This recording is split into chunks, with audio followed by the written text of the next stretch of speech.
Good evening, class. So what I would like to do tonight is to teach you the basic structure of an argument. Many of you might have learned this in high school.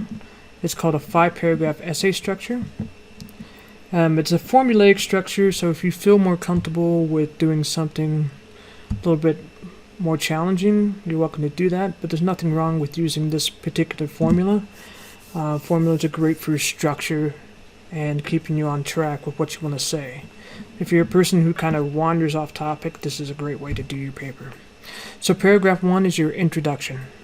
The introduction just broadly introduces the topic and quickly narrows down to the thesis.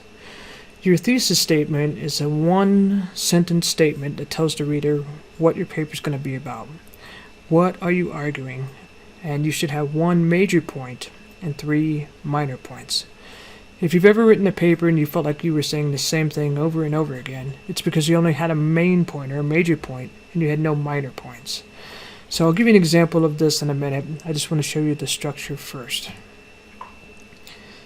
The next paragraph is your first body paragraph, and it argues your first minor point. So whatever your first minor point is listed in the thesis statement, it should also be your first topic sentence.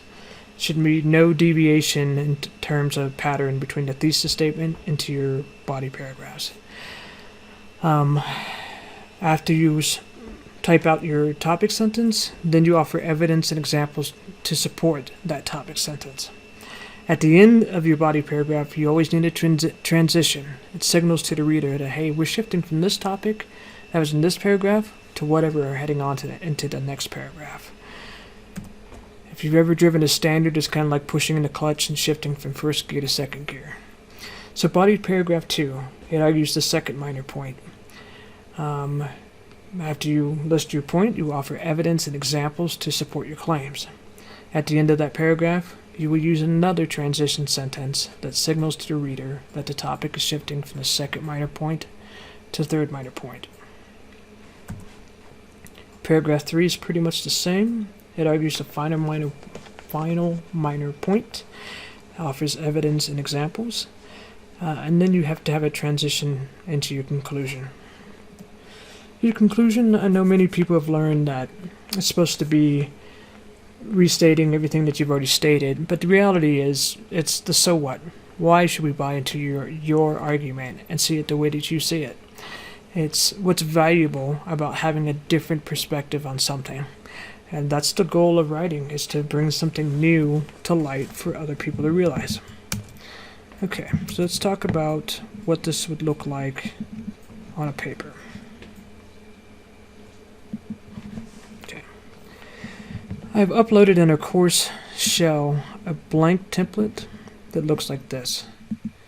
You can print this. It's in color and it's in black and white. But if you're a visual person, this might work more effectively for you. And I'll show you what each of the little boxes means. But you can use these boxes however you would like to use them. Okay, so again,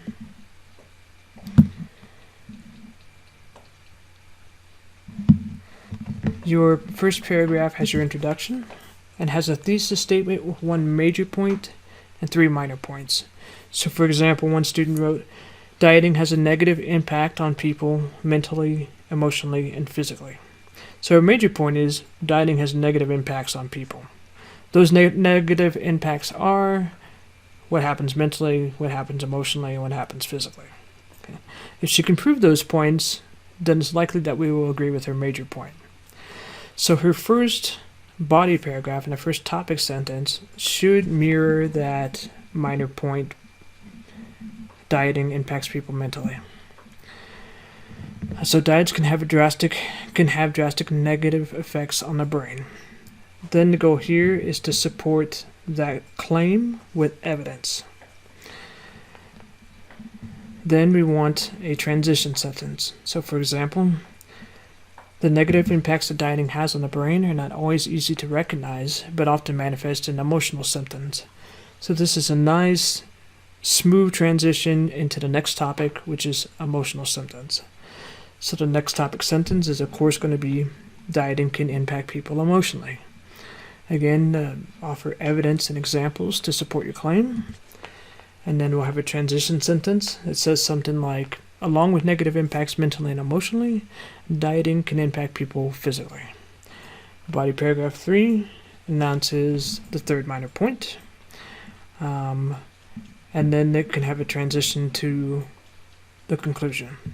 So the negative impacts to the individual in terms of dieting are clear, but dieting also has consequences on a national level, or whatever, if we wanted to say it, extend the issue.